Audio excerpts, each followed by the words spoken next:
Hello and welcome to a live Deprogrammed. My name is Keri Smith. I'm the host of Deprogrammed. I just want to say, first of all, thank you for your patience for those of you who are regulars. And we're starting half an hour late today. So I appreciate you if you were able to stick around and wait it out. I had a crazy traffic. I had to go to the post office to get a package for a surprise, and I'm not supposed to say anything about it yet. It's some kind of I will say it involves the knitters. That's all I'm going to say. And Blocked Magazine, and you need to go check out Blocked Magazine if you haven't already. It's a free magazine for people who knit and crochet and do crafting, and it's a based magazine, and it also touches on culture, and it's put out by Neil James, and you should go check it out. But anyway, I had to go to the post office to get that because I'm on a deadline, and then the traffic was crazy. So I appreciate you guys. Um, Thanks for being here. We're gonna have some fun today.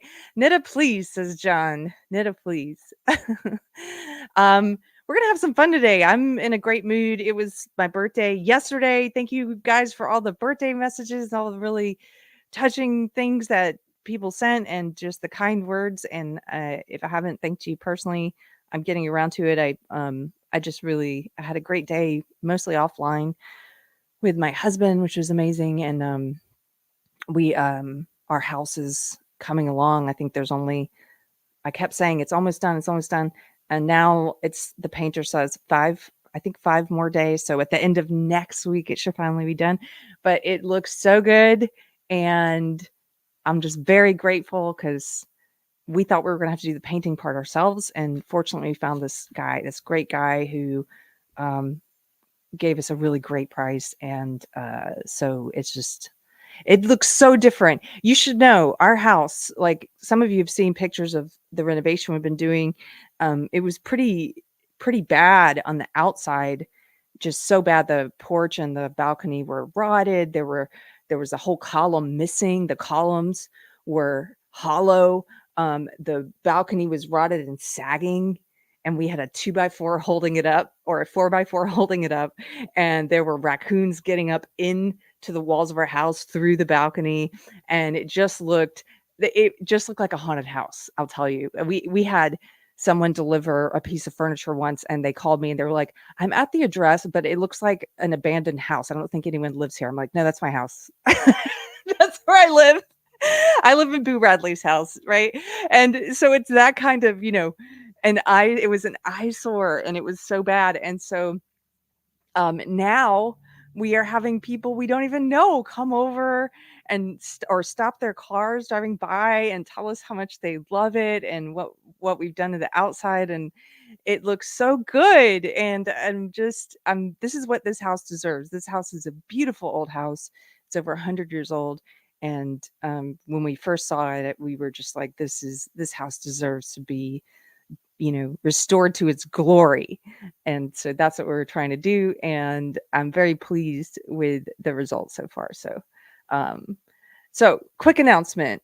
Book club is Tuesday, and half of you who've written me have the link. The other half, I'm going to give you the link today. It's a private link to a video discussion. We're doing it on Tuesday, October 15th at 6:00 Central. We're discussing Hillbilly Elegy. You still have time to read it. It's not a long book. It's by J.D. Vance. He's currently on the Republican ticket for vice president, and it's very topical given that the election's coming up. So I hope you'll join us, and that's going to be a lot of fun. I think we have more people coming to this one than any of the others so far. Robert Lowry, give it up for one of our mods, Robert. Hey, Robert, thanks for putting up with me and your patience with me being late. He says it looks 1,000 times better. Robert's actually been to my house, so he knows how decrepit it looked on the outside before. And so he's like, and I have to tell you one other just quick story. Since we're having fun today, I'll do a little more just frivolity up top. We were for my birthday, we had breakfast yesterday, and then we stopped at a little shop, and we were talking to the old guy who I had never met before, who runs this shop. And we started talking about where we live, and I was showing him pictures of one of the rooms that we've renovated inside. And he said, "Oh," he said, "You know what house needs to be renovated? there's this house that it's been there forever. I love it, but it's just basically he was saying this house, somebody needs to take care of it. It's just falling apart. And then he started describing where it was and what corner it was on. And my husband figured out he was talking about our house. And we were like, wait, on such and such corner, that's where we live. He was like, oh. And we're like, you should go look at it now. It looks so much better. It was just funny that was the house. He was like, you know what house needs to be fixed up? There's this piece of crap over. I'm exaggerating. He didn't call it a piece of crap, but he was basically describing. So we were like the house where everybody's like, well, gosh, when are they going to do something? Because people can't see what's happening inside. Maybe they don't know unless we had talked to them or they've been over that we've been renovating all the rooms inside. They'd have no idea. And it looks like we just moved in here a few years ago and are just letting it go to crap. And so now they can see, no, we love it and we're taking care of it and we're making it look like it used to. So yeah, small world, Adam. That was so funny. He's describing the house and we're like, wait a minute, that's where we live. We are those people who need to fix it up. Oh man, how funny. Okay. Pyrotomsky, the British mod is here, you guys. Woohoo! It's a special day, Mr. Pyrotomsky. Thank you so much. Pyrotomsky for 5 pounds says, happy birthday, Keri. Have some digital cake. Thank you, dude. I appreciate you. Thanks for being here. So we're going into the weekend. I hope you're going to have a great weekend. I thought we would do a very focused one today. I saw the 60 minutes thing and it's just incredible. If you haven't seen it, we're going to look at this. So if you are on the left, welcome. This is a show where we talk about the broad strokes of leaving a cult ideology, woke ideology, which was my belief system for 20 years, and leaving the left, if you will. And I do interviews, I do discussions about different talking about woke from different angles, like from a psychological lens, through a spiritual lens, or a cultural lens. And sometimes I get more focused on a news topic. And so if you're on the left, you are welcome here. There's no dumb questions. We just ask that you be civil, even if you passionately disagree with me or with people in the chat. And if you haven't seen it, and if you're on the left, I'm sure you haven't, 60 Minutes did this propaganda piece with Kamala Harris. The corporate media, of course, all in the bag. And we know that they have a history of deceptively editing.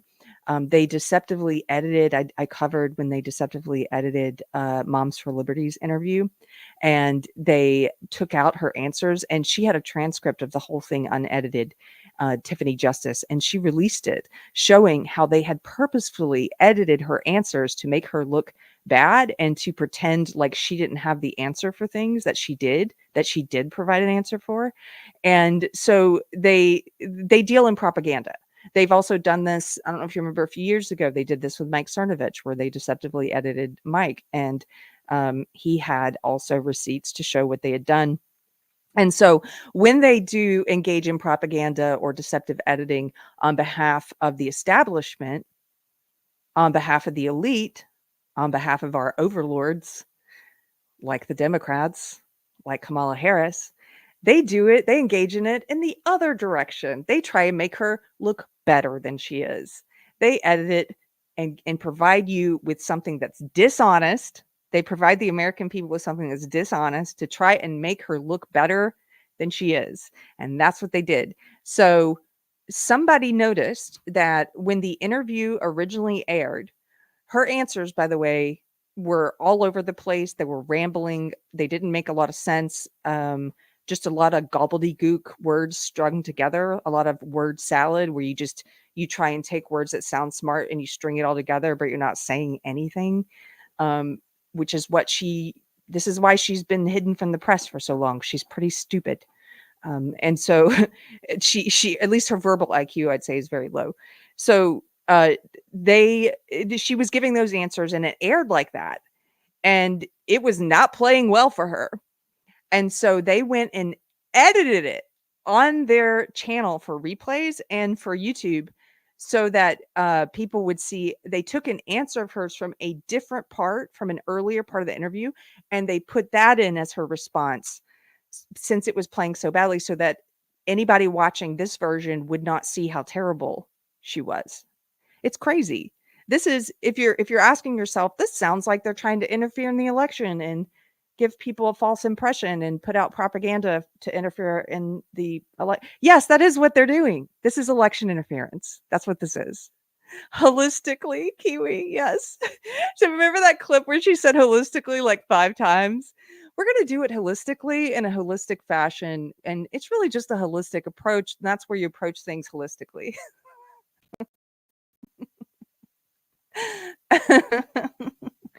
A circular answer, right? That's what that is. It's so funny. Randy, hey Randy Wallen for $1.99. Thanks for supporting Deprogrammed. Says, hey Keri, what does the BS and CBS stand for?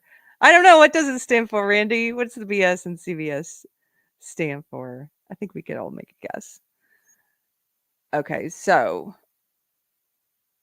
let's bring this up here. This is just going to be a funny one.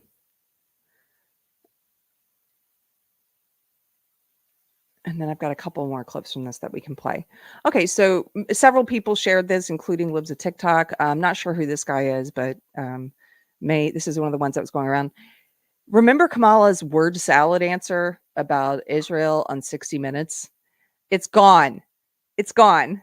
This is what many Americans will now see. This is what they're going to see now because they changed it. Okay, so let's get the volume up on this.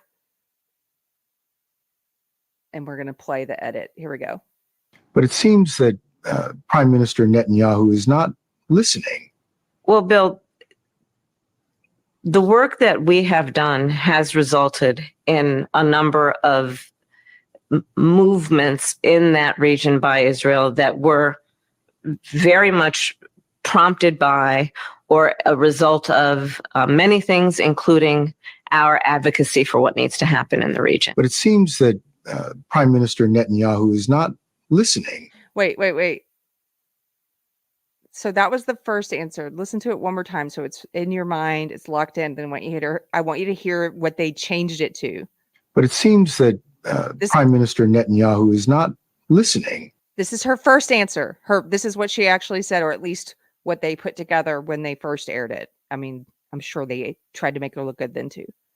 Well, Bill, the work that we have done has resulted in a number of movements in that region by Israel that were very much prompted by or a result of many things, including our advocacy for what needs to happen in the region. But it seems that Prime Minister Netanyahu is not listening. We are not going to stop pursuing what is necessary for the United States to be clear about where we stand on the need for this war to end. But it seems... Did you hear that? How quick and concise that was, her second answer? They took something she said earlier in the interview and they inserted it here. So this is what you see now, is as if she said this. We are not going to stop pursuing what is necessary for the United States to be clear about where we stand on the need for this war to end. Wow. This is propaganda, leftists. If you're on the left and you consider yourself a liberal, defend this. Defend this. This is dishonest, deceptive manipulation of the American public. This is election interference. This is propaganda. This is the definition of propaganda. To try and make her sound better than she is, because that first answer is, what are you saying? It's a lot of words and it means nothing. Well, we've done some efforts, and what we've done are efforts in the area. And this is, yes, John, they probably stopped the interview and coached her as well. Yes, this is that first version you saw.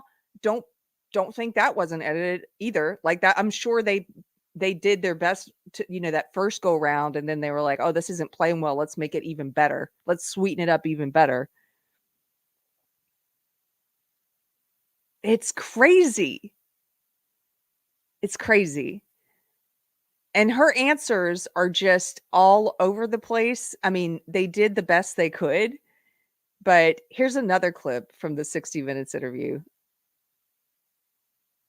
We're going to play this one now. This guy posted this before 60 Minutes did the deceptive edit.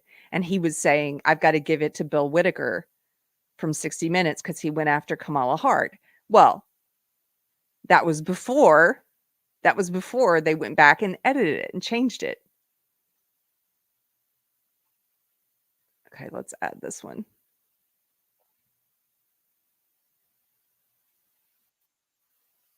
Tell me if you can hear this because it appears that I might be having audio issues again.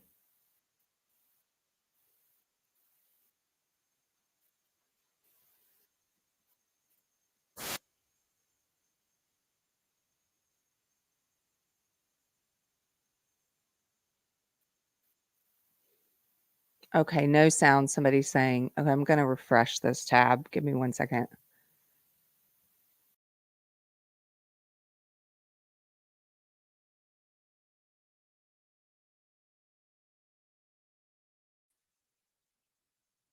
Okay. Here we go. Let's try this again.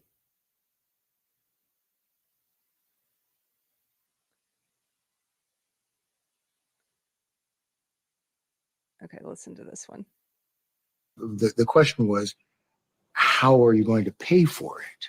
Well, one of the things is I'm going to make sure that the richest among us who can afford it pay their fair share in taxes. It is not right that teachers and nurses and firefighters are paying a higher tax rate than billionaires and the biggest corporations. And I plan on making that fair. But we're dealing with the real world here. But the real world includes, How are you going to get this through Congress? you know, when you talk quietly with a lot of folks in Congress, they know exactly what I'm talking about because their constituents know exactly what I'm talking about. Their constituents are those firefighters and teachers and nurses. And he wants to run on a problem instead of fixing a problem. So he told his buddies in Congress, kill the bill, don't let it move forward. But I've been covering the border for years. And so I know this is not a problem that started with your administration. Correct. But there was an historic flood of undocumented immigrants coming across the border the first 3 years of your administration. As a matter of fact, arrivals quadrupled from the last year of President Trump. Was it a mistake to loosen the immigration policies as much as you did? It's a long-standing problem.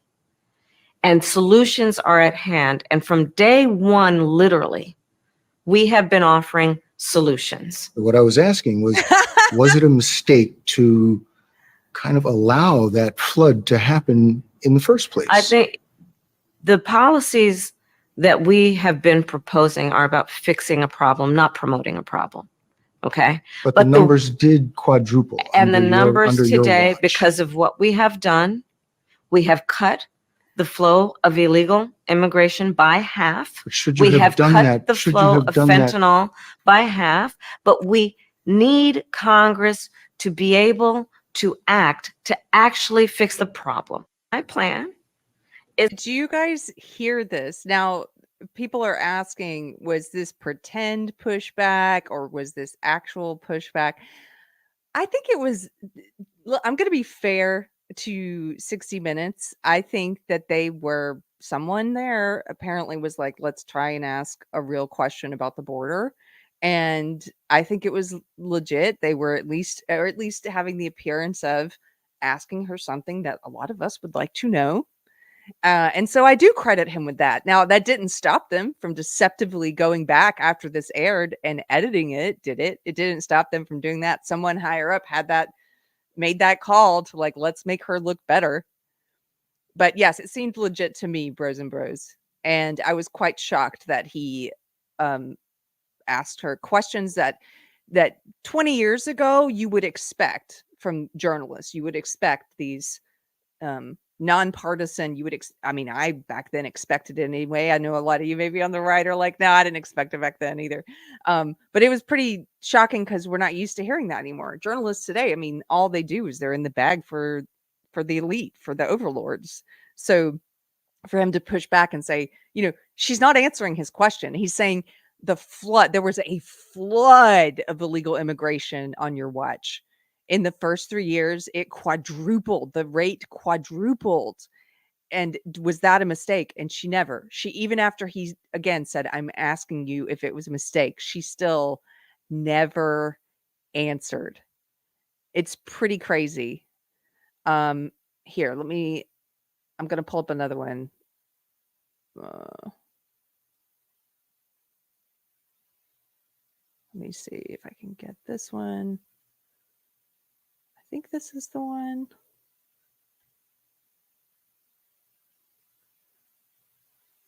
But it seems Not right, that teachers and nurses and firefighters are paying a higher tax rate than billionaires and the biggest corporations. And I plan on making that fair. But we're dealing with the real world here. But the real world includes... How are you going to get this through Congress? When you talk quietly with a lot of folks in Congress, they know exactly what I'm talking about because their constituents know exactly what I'm talking about. Their constituents are those firefighters and teachers and nurses. Okay, that's the same one we watched before. Prime Minister Netanyahu is not listening. I thought that was a different one, but that's the same one. That one, by the way, is an outright lie. Teachers are not paying more in taxes than billionaires. They're not paying a higher tax rate. And I was hoping he would actually go in on that and, take that apart. But it's not true. That's actually false. This idea that the people that somehow, and I picked this up when I was on the left as well, that people who make more money are paying less in taxes. When you look at the actual tax brackets, that's not true. They're paying a greater percentage of their overall income. And the numbers don't lie. I mean, for her to go on there, I'm so used to it. It's sort of like when I come to these shows now on Mondays and Fridays, I'm like, well, which lie this week should we talk about? Because there's so many and we're so used to them. And we're living in a time where none of that is challenged. And in the vice presidential debate, for example, it's the exact opposite, where they said they weren't going to fact check. But then when they did butt in and supposedly fact check, but they were speaking lies. They were correcting JD Vance, only JD Vance, with lies. They weren't correcting with facts. So, yeah, I don't know. There's just too many of these lies. Okay, I want to show you. I told you I was just doing a quick one to show you that 60 minutes cut. And then I wanted to just show you a couple of other things. Like, there's too much every week to cover, but let me just do a couple of quick hits on some of the grossest stuff that I've seen this week, and maybe you've seen some of this. So this is Ta-Nehisi Coates. Ta-Nehisi Coates is one of the darlings of the woke left. He is put on a pedestal. I would say he's one of the prophets of the woke left, the ones that the woke white worship, certainly. And this is him in an interview. This is a clip where they're talking about October 7th. This is, talking about the anniversary of October 7th and the massacre that happened in Israel, perpetrated by Hamas, by a terrorist organization, the brutal rapes, kidnappings, murders of innocent people at a music festival. And he's talking with this idiot, the host of The Daily Show, Trevor Noah. He's talking with this idiot. And this is Ta-Nehisi Coates, the darling of the woke left, saying essentially that he doesn't know if he would have been strong enough not to participate along with Hamas. Like, if he lived there and he was a Palestinian, he's basically saying, I think I would have raped and murdered and tortured also. I don't think I would have been strong enough not to. So let's hear him justify this, how if he had been born there, he would have been participating in these terrorist actions on October 7th. and I haven't said this out loud, but I think about it a lot. 20 years old, born into Gaza, which is a giant open air jail. And what I mean by that is if my father is a fisherman and he goes too far out into the sea, he might get shot by somebody off of, the side of Israeli boats. If my mother picks the olive trees and she gets too close to the wall, she might be shot. If my little sister has, cancer and she needs treatment because there are no, facilities to do that in Gaza, and I don't get the right permits, she might die. And I grow up under that oppression and that poverty, and the wall comes down. Am I also strong enough or even constructed in such a way where I say, this is too far? I don't know that I am. It's a bridge too far. It's a bridge too far for him to say, it's too much to rape and murder and kidnap. I can't do that. It's leftist. This is one of yours. This is one of your idols and your heroes. He pushes the racism that he calls anti-racism. This is him saying, I don't know if I could have stopped myself from raping, murdering, and kidnapping people at a music festival. I don't know if I could have stopped myself from being an evil terrorist. Yeah, pretty disgusting. Pretty disgusting. Do you know that meme about are we the baddies? Yeah, you are. And the thing is, Ta-Nehisi Coates, you're not saying anything that we don't already know. I know exactly who you would have been in different countries or different times in history. You would have been the person putting people in camps. You would have been the person carrying out death orders. Absolutely. Would you be strong enough to resist it? No, we already know that.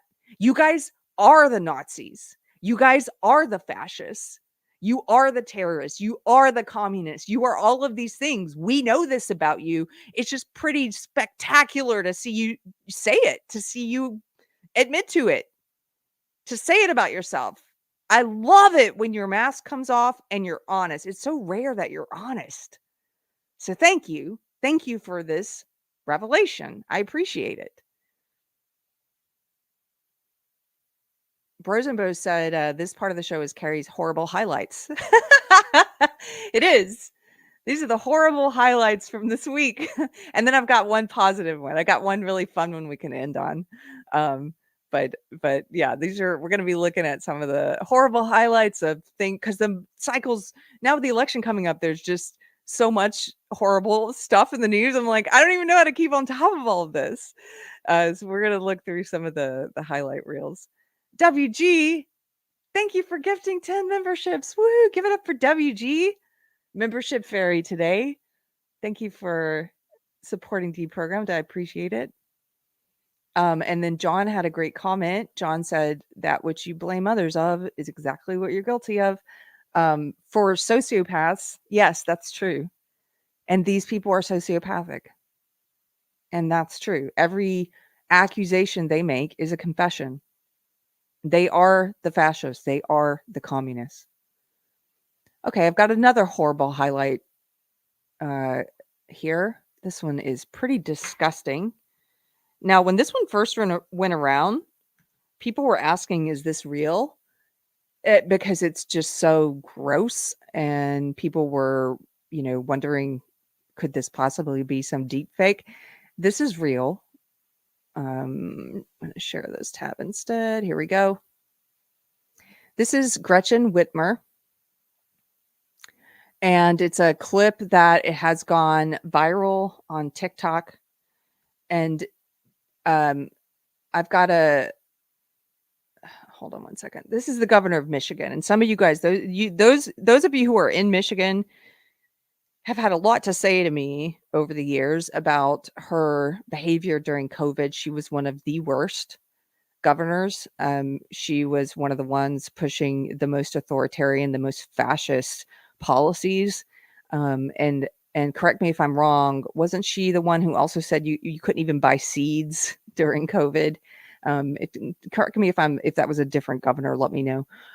But this is this is real. This is something that she filmed and put out on TikTok with some famous TikTok influencer.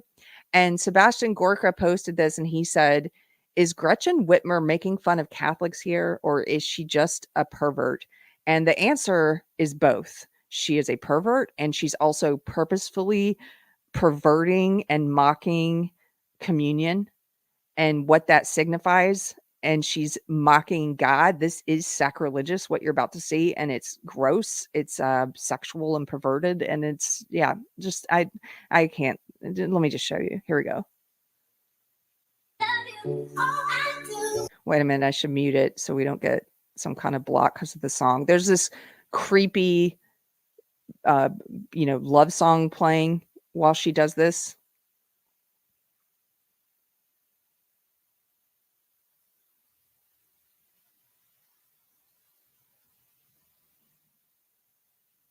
So she's there's a woman on her knees, a younger woman on her knees, and she is putting a Dorito, a potato chip in her mouth, and then smiling at the camera, looking at the camera with that narcissistic gaze. And the caption on this was, "If he won't, she will. Governor Whitmer will." And so people are like, this is weird. This is creepy. Is this sexual? Is this perverted? Is it a mockery of communion? It's all of those things. It's creepy. It's weird. It's sick. It is sexual. There are sexual undertones, and it is a perversion of a purposeful mockery of Christianity, of communion. It's sacrilegious. It's a mockery of God. It's like the Olympics opening ceremony. And we're living in 2024. We're living in a time where this is just commonplace now from the elite. They're open about it. Like Ta-Nehisi Coates taking off his mask and saying, I don't know if I could have stopped myself from being a murderous terrorist who raped people. I don't know if I could have stopped myself from doing that. Her mask is off, mocking Christianity. This is who they are. Therese says someone thought it was Caitlyn Jenner. That's pretty funny. So yeah, that was another gross one that I saw. And then this one. Now this is also real. This is a real Kamala Harris. This is a Harris and Waltz campaign ad. And you may have noticed that they are leaning heavily into trying to appeal to masculine men and to straight men and to conservative men. They're leaning heavily into that. So much so that they're doing these really cucked, weird, gross, cringe things like white dudes for Kamala phone calls where all these cringe guys get on there and, with the man bun, the guy leading it had a man bun and they're all there talking about their masculinity. And then they're doing things like, they had that picture of Tim Waltz supposedly changing his radiator belt, but people noticed he didn't actually change it, which was funny, while he was telling lies about Project 2025 and Trump, and trying to make him look all manly, which you can't. There's nothing about that guy that says masculinity. And then they're doing things like Kamala Harris is going on talk shows and talking about how she owns a gun and she has a Glock and trying to come off as like, hey bros, hey men, like we're one of you. And I happen to agree with some of the commentators like Mike Cernovich, who are pointing out that if she were doing great in the polls, she would not do this. Like she would not be talking about owning a gun. And so possibly it's good news in terms of where the public's opinion lies on these two candidates. That doesn't change my mind about them cheating. Sorry. It doesn't change my mind about what's likely to happen. I'm still voting, but I do agree that I think it's a sign that she's not doing as great as they're pretending that she is, because there's no need, you could never imagine Obama doing interviews all over the place where he's talking about like, I own a gun, like it's just like he didn't have to do that. And so she's trying to do that and she's trying to appeal to men. And yes, Andrew Knapp. Hello, fellow men. Yes. Okay. So this ad, somebody named Champagne Josh posted this and said, I present to you the cringiest political ad ever created. He's not joking. This might be the cringiest political ad I've ever seen. This is a real official Harris Waltz campaign ad meant to appeal to men. Here we go. I'm a man. I'm a man. I'm a man, man. And I'm man enough. I'm man enough to enjoy a barrel-proof bourbon. Neat. Man enough to cook my steak rare. Man enough to deadlift 500 and braid the out of my daughter's hair. You think I'm afraid to rebuild a carburetor? I eat carburetors for breakfast. Wait, I just have to pause it. I'm just laughing too much. First of all, you know, you got to tell us you're a man. It's like when you put signs in your yard and you tell us you're compassionate and empathetic, because otherwise we wouldn't know. Like, it's sort of like you have to advertise it. It's like these people who put stuff in their bio, like, I'm an empath. Like, really? You wouldn't have to put that in there if you were. And like, I'm a man. I'm a man's man. I'm a manly man. I'm man enough. This guy, look at the way he's sitting. Look at this manly man and the way he's sitting. Okay. I'm man enough. I'm back up just a little bit. I eat carburetors for breakfast. Oh, okay, dude. I eat carburetors for breakfast. I ain't afraid of bears. That's what bear hugs are for. I'll tell you another thing I sure as shit am not afraid of. Women. I'm not afraid of women. I'm not afraid of women. They want to control their bodies? I say go for it. They want to use IVF to start a family? I'm not afraid of families. They want to be childless cat ladies? Have all the cats you want. Woman wants to be president? Well, I hope she has the guts to look me right in the eye and accept my full-throated endorsement. Full-throated endorsement. I hope she has the guts to look me right in the eye and accept my full-throated endorsement. What? Again, with the way you're sitting, I'm a man. I'm a man's man. I'm not. This is real, Torgo. This can't be real. This is real. This is not a parody. Somebody was like, we have to appeal to men and we have to let them know that we're for masculinity. And this is written by someone who doesn't know what masculinity is. And so they're like, what do men like? What is masculinity? Okay, come on. Because I'm man enough to support women. Man enough to know what kind of donuts I like. Man enough to admit I'm lost, even when I refuse to ask for directions. Man enough to not ban young women from reading Little Women. Or one of those pants books that the sisters like. I'm man enough to raw dog a flight. It sucked. I don't know what this means, but it sounds sexual and gross and gay. Just like the full-throated support sounded gay. This guy goes, I'm man enough to raw dog a flight and it sucks. What does that mean? It's gross. No, this is not parody. This is a real Harris Waltz ad. Who banned Little Women? Nobody. What does that mean? This guy raw dogged a flight? What does that mean? Dog a flight. It sucked. Not worth it. I'm man enough to be emotional in front of my wife. In front of my kids. In front of my horse. I'm man enough to tell you that I cry at Love Actually. Good Will Hunting. West Side Story. That and Predator. Okay, we've got an update in the chat. My husband says raw dog a flight means not having a book or anything to listen to. Yeah, socially awkward human says raw dog a flight means doing nothing on an airplane, no phone, no book, no nothing. Okay, I don't know how you guys knew that. I didn't know that. I just know it sounds gross. Let's back up a little. He's a man. In front of my horse. I'm man enough to tell you that I cry at Love Actually. Good Will Hunting. West Side Story. That and Predator. And I'm sick of so-called men dominating, belittling, and controlling women just so they can feel more powerful. That's not how my mama raised me. I love women.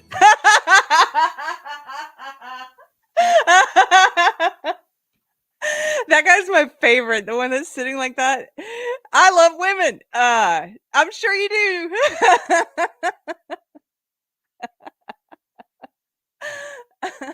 I love women. Here we go. Women. I love women who support their families. Women who decide not to have families. Women who take charge. And I'm man enough to help them win. Man up, get involved, it says. Man up. Wait, let's go back just a little bit more because it's just too funny. I want to go back to I love women. Sucked. Not worth it. I'm man enough to be emotional in front of my wife. In In front of my kids. In front of my horse. I'm man enough to tell you that I cry at Love Actually. I'm man enough to tell you I cried at Love Actually. You see how they're trying to appeal to masculine men, but at the same time, they're trying to redefine what masculinity is because they don't know what masculinity is. Whoever wrote this, they hate masculinity. So they're trying to claim it as a word, but not the meaning of it. And they're trying to redefine it and be like, it means letting a woman take control. Like this guy says, I love it when a woman takes control. I cried at Love Actually. Like, it's just, this is so cringe. This is the most effeminate, non-masculine ad that I've ever seen with men, and it's fun. It's over the top, telling you how masculine it is. Like, I'm a man. I'm a man's man, and I love controlling women. What? I love women who control me. What? Goodwill Hunting. West Side Story. That and Predator. And I'm sick of so-called men domineering, belittling, and controlling women just so they can feel more powerful. That's not how my mama raised me. I love women. I love women. I love women who support their families. Women who decide not to have families. Women who take charge. And I'm man enough to help. Women who take charge. You're a cuck. You're a cuck. That's what you are. You are a man who has surrendered your masculinity, and you're here shilling for a communist candidate who wants to take more of your manhood, who wants to take more of your individual liberties. That's what you're doing. You're out here shilling for toxic femininity, if you will. This guy's sitting like this the whole time. I'm a man. They're like, put him on a pickup. This is on a sound stage. Them win. Man up, get involved. Vote. Man up. There we go. Okay, I just had to. Randy, male feminist. Yes.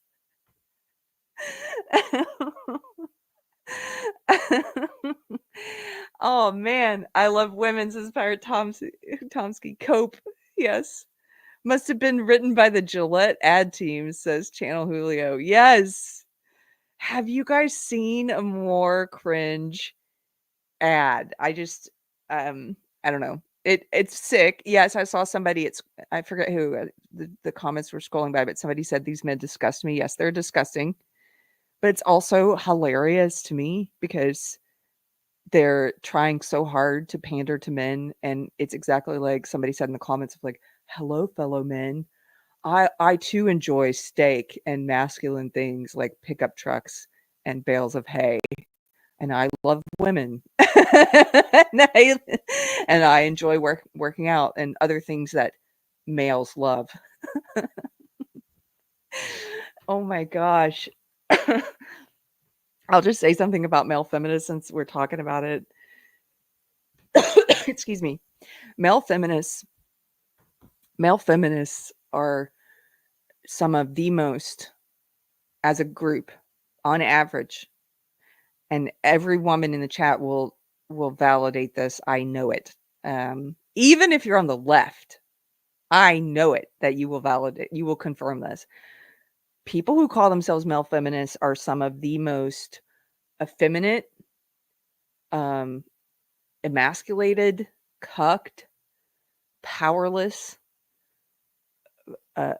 men that you'll ever meet. But at the same time, I think it's a byproduct of being so emasculated and basically volunteering to be a carpet that women walk on and other people walk on, that they are also simultaneously some of the most resentful, passive aggressive, hateful, toxic men I've ever met. Like, they are simultaneously cucks and also these very feminine type of toxicity. Like men are more, if you look at studies, men are more overtly aggressive. If a man is going to be aggressive, or if he's going to go too far, on average, men are more physically aggressive, more openly confrontational when they're aggressive. Women if you look at studies, are more covertly aggressive. They're more passive aggressive. Even if you take an extreme like murder, for example, women are more likely to murder. If they're going to murder, they're more likely to murder in covert ways, in passive ways, like through poison, whereas men are more likely to murder more overtly and using weapons and not, in a covert fashion. And so and I'm taking the most extreme so you can see what I'm talking about here. So male feminists are much more feminine in their aggression. They're very covert. They're very passive aggressive.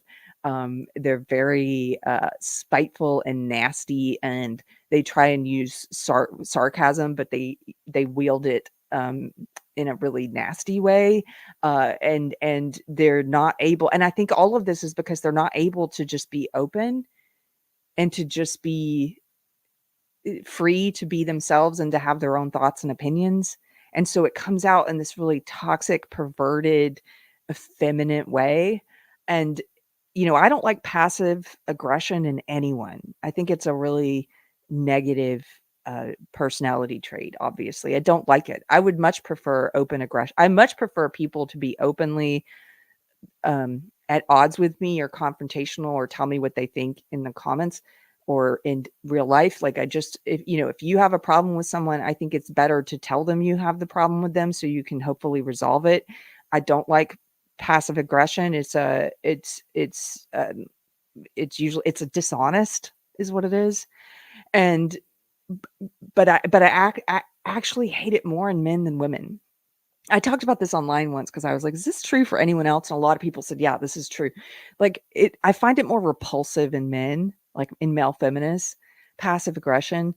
It's more repulsive. And I think it's because that's not your natural state to have that sort of, if you're going to be toxic in a feminine way, it's just more repulsive than it is in a woman. Like I kind of, if a woman's going to be nasty and gross, I expect the passive aggression, but if you're a man, you're going to be nasty and gross and you do it in a passive aggressive way. It's like, oh man, you untie it. Just, it grosses me out. Or as the kids say, I don't necessarily like this expression, but the young people are saying it gives me the ick. It gives me the ick.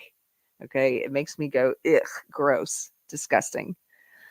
So that's just a word about male feminists. Also, male feminists, I think living in that state when you're like that and you're constantly subverting yourself and suppressing your true nature and suppressing your opinions and your ideas and your thoughts and suppressing your masculinity and the things that are great about masculinity and that make you a natural leader.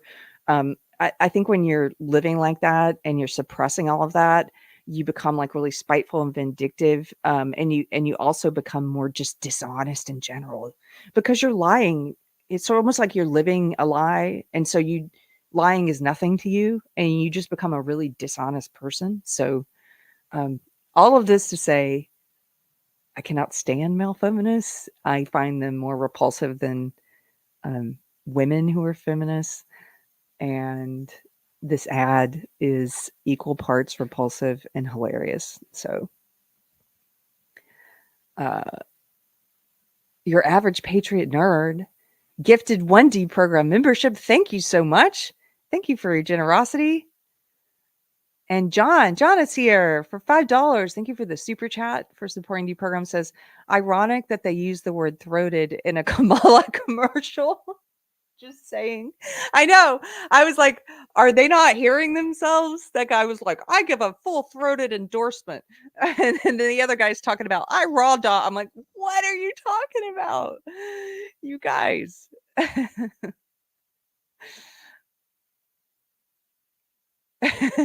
Just, you guys are really funny in the chat today. Thank you very much. Ron Copperman. Hey, Ron, he says, I think he's talking about male feminists. When you're denying your masculine nature, you become part of a dark spirit. That's what I think. Because you're living in a lie, like, of who you are. It feels weak. Yes, Therese, it does. And then Pirate says, check your DMs. I sent you a comedic Kamala related link. Okay. Well, let's look at something funny because we were looking at a lot of horrible stuff, right? And I've also got something pulled up that I think is really positive that we could end on. Okay, should I play this video, Pirate? You better not get me in trouble. Okay. I know you wouldn't. Okay, let's see. I have not seen this, whatever this is. So Pirate sent us a funny clip to watch. Accent switch Kamala. Who needs personality when you can switch who you are at the push of a button? It's accent switch Kamala. That's right. Oh, hello, young lady. Quite a marvelous day, isn't it? Why does she talk so weird? Let me play with her. Well, hey there, little nugget. I'm going to be the first black female president of the United States of America. Man, this doll sucks. Accent switch Kamala can emulate any accent you like, as long as it grants her credibility. Bonjour, tu aimes les croissants?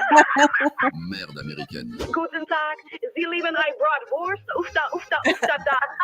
Luke, I am your mother. Switch Kamala. That's right. But wait, there's more. All new Accent Switch Kamala comes with 2 bags of campaign money, a blind eye for illegal immigration, and her own multi-laugh 3000 generator. Laugh in every way possible.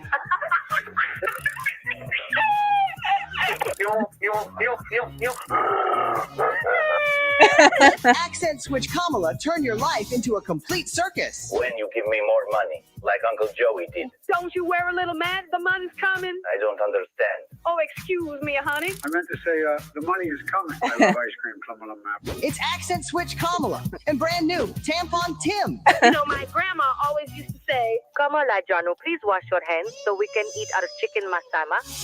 It's accent switch Kamala. Very nice. Very well done. Thank you. John is asking me to post the link. Sure, just tell me which link you're talking about. So I'm not sure. Okay, I've got something positive that I wanted to show you. This is just you know how the Anthony, what was his name? Oliver Anthony went viral for playing, was it a banjo or I can't remember. Anyway, he went viral for this song. Everyone loved it. And it was like a modern day country or old school kind of like hillbilly hit. It was a viral hit. It went big. It made him into someone who can tour internationally. And I saw this clip of this girl. I don't know who she is. I think her name is Willow. But I just love it. Somebody posted and said more of this. And so we're going to play a little bit of her music. If you know who this singer is, just drop me. Oh, her name is Sarah Morgan. There we go. Okay. Sarah Morgan. So check her out. We're going to play her clip. I just love it when I see based artists who are doing something different, because so many in the entertainment industry are afraid of being themselves and afraid of saying anything that's not in the woke world, like a woke opinion. And she's just doing her thing and talking about taxes. So here we go. This is Sarah Morgan. They're coming for them family farms and all them century-old barns. They'll charge you till you can't afford to work your family land, because you don't get to pass it down unless you wear some royal crown. Repayment for the revolution that's always been planned. They track every single purchase that I make all year long. Take a dime from every dollar that I earn from every song. So I'm headed to the harbor. Think I'll just go back to barter. You can book me here right now. I'll sing all night for half a cow. 'Cause the more I make, the more they take. The more they take, less I have, less I have. The more I need, more I need. The more I work, more I work. The more I make, the more I make. The more they take until they got it all. They turn our dollars into francs, put them all in foreign banks, buy a couple dozen tanks, then they stick us with the bill. They say they're out of cash, so they subsidize and dash as we carry the world up the hill. 'Cause the more I make, the more they take. The more they take, less I have, less I have. The more I need, more I need. The more I work, more I work. The more I make, the more I make.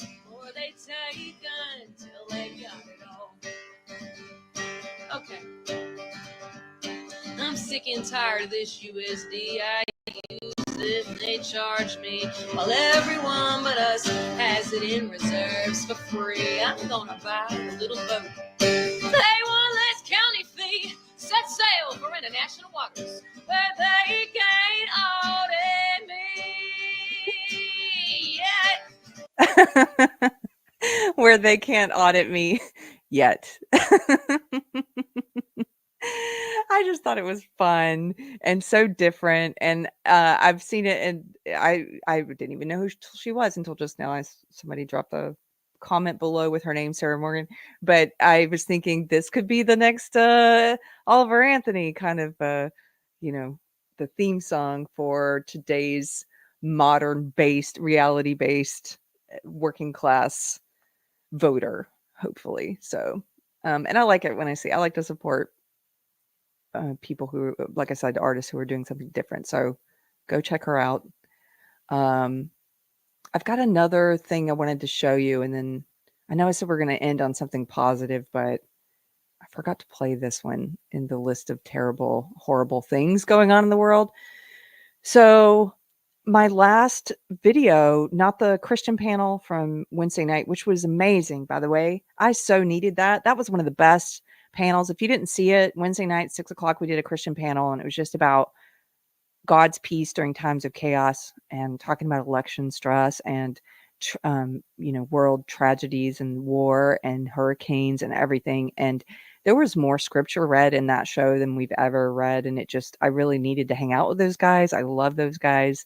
And a lot of people in the chat were also saying this is really good for me. So go watch that one.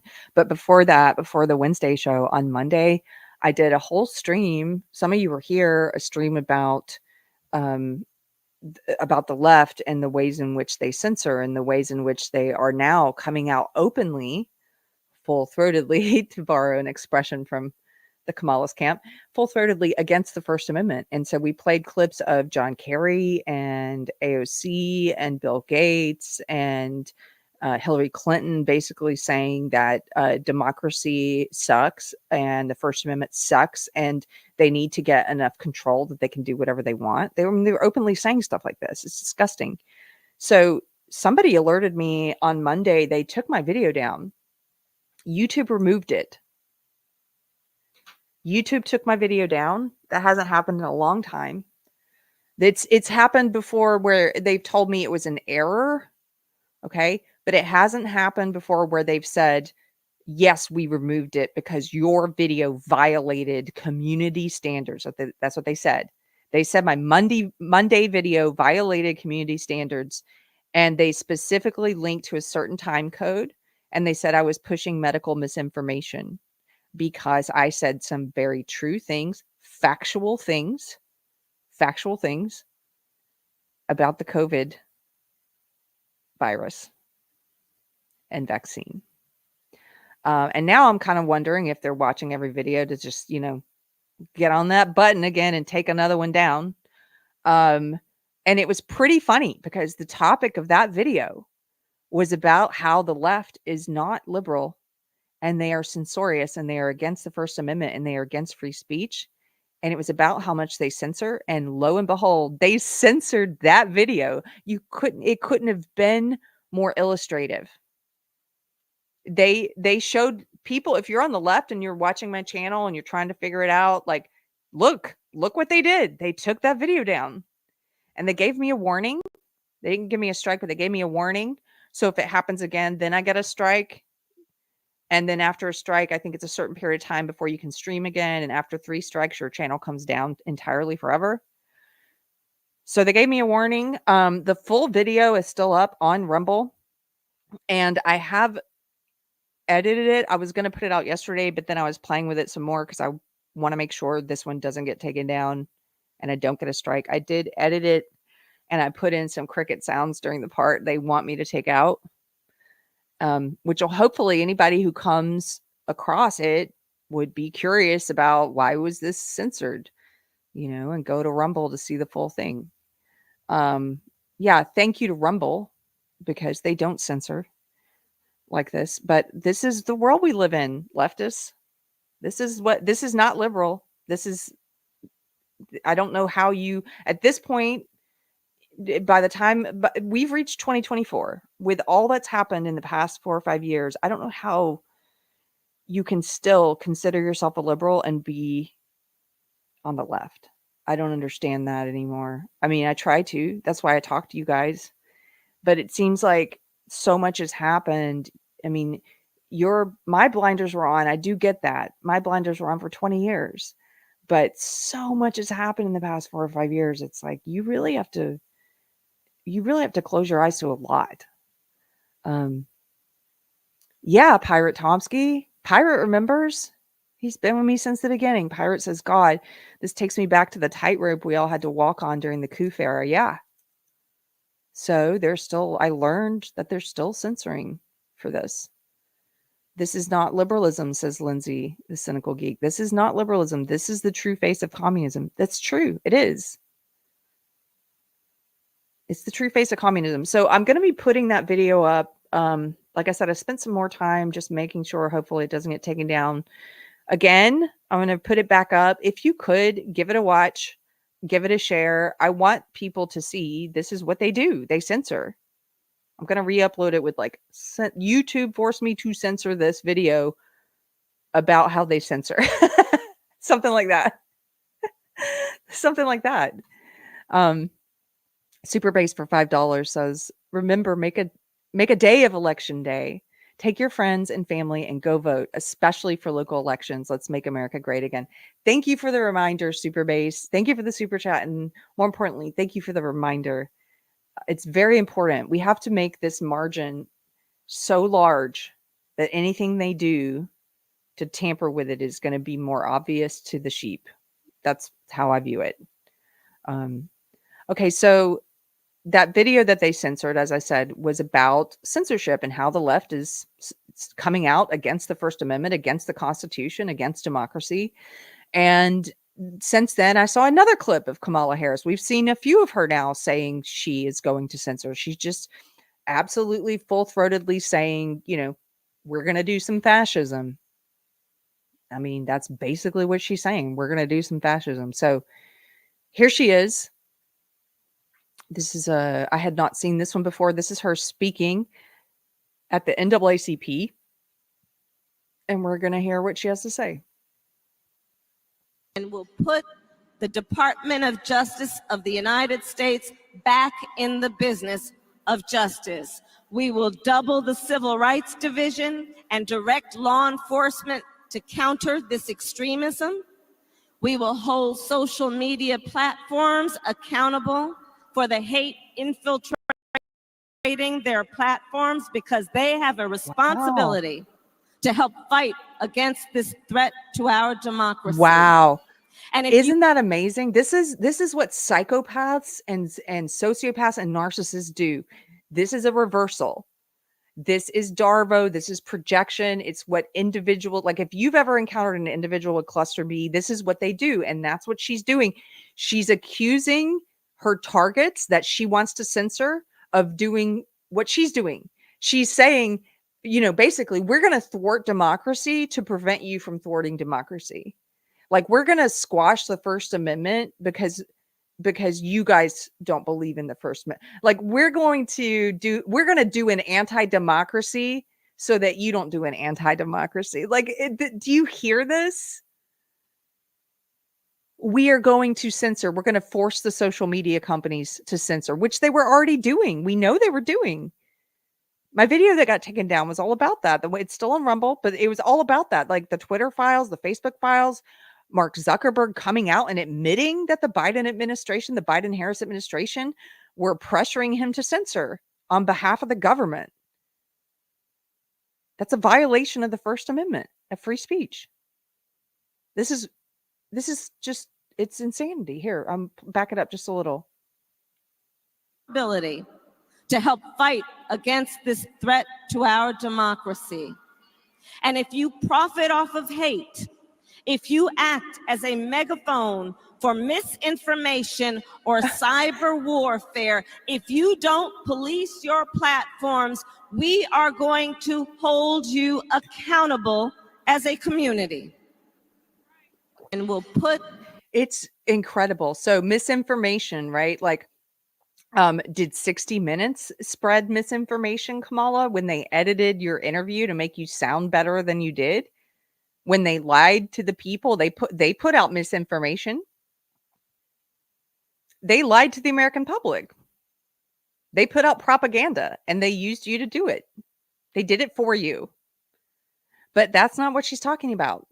She's talking about censoring truth and opinions she doesn't like and using the force of government, men with guns, to do that.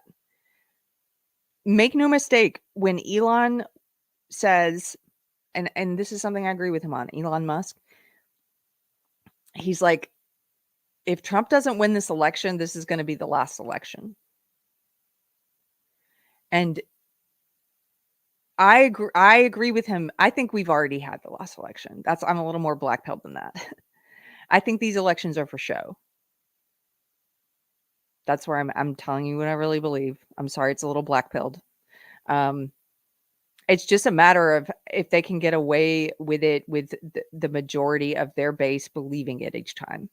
This video is now probably going to get taken down. I'm not allowed to have this opinion. You know, Michael Moore and Hillary Clinton and all these leftists can say stuff like this about Trump winning, but you're not allowed to say that about them. But hey, I believe the same thing Michael Moore and Hillary Clinton believe, just the other direction. Just the other direction. John says, I understand your apathy, Keri. It's okay, but I hope you're wrong. I hope I'm wrong too. Don't get me wrong. I really hope I'm wrong. And you know, I don't, it's not that I don't have hope. I do have hope despite what I think. It's sort of like that Wendell Berry poem about having joy despite knowing all the facts. I kind of view it that way. I have hope just despite what I think is happening or might happen. And like I've said many times, they're not going to turn me into an apathetic voter. Don't let it, even if you agree with me and think things are, you know, screwed, don't let it keep you home. Make it hard for them. Screw them. They're not going to strip me of hope. I'm not going to make it easy for them. So that's my opinion on that. Therese, I just read that some counties in California are mandating masks again from November 1st to spring. California is just screwed. It's completely screwed. Okay. Let me see. I've got 2 more people to thank. Zero FUX for member for 4 months says, I DM'd you a second clip from the Manly ad campaign. Thank you so much. Thank you for the super chat. I'm not going to play that because I should really watch things before I play them now. Okay. And then Super Base for $10 says the left is counterbreeding. The right is having kids and doing private and schooling, avoiding government schools. My Mexican family is Catholic conservative. There's a long game here. The white pill. Yes, I agree. Thank you, Super Base. Thank you for the super chat. Keri can't handle the TikTok, says Pepina. Too much TikTok for Keri. Okay, a little. Yeah, I've had too much. I'm like, okay, wait, let's speed it up. Sorry. Oh, man. Okay.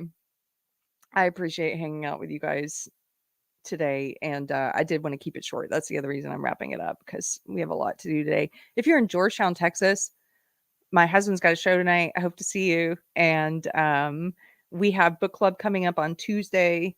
We're doing Hillbilly Elegy by J.D. Vance. Hit me up at deprogrammedpod@gmail.com if you want to be a part of book club, and I'll send you the link. It's Tuesday at 6 o'clock Central. And I will see you guys on Monday. I'm going to be uploading that video. That's the other thing I have to do today. I'm uploading the video that got censored. I cut out the clip. I hope YouTube doesn't ban it. I'm going to be putting that up right after this. So check it out if you get a chance, and you can watch the full thing at Rumble. Have a great weekend, guys, and I'll see you on Monday. Take care. Bye.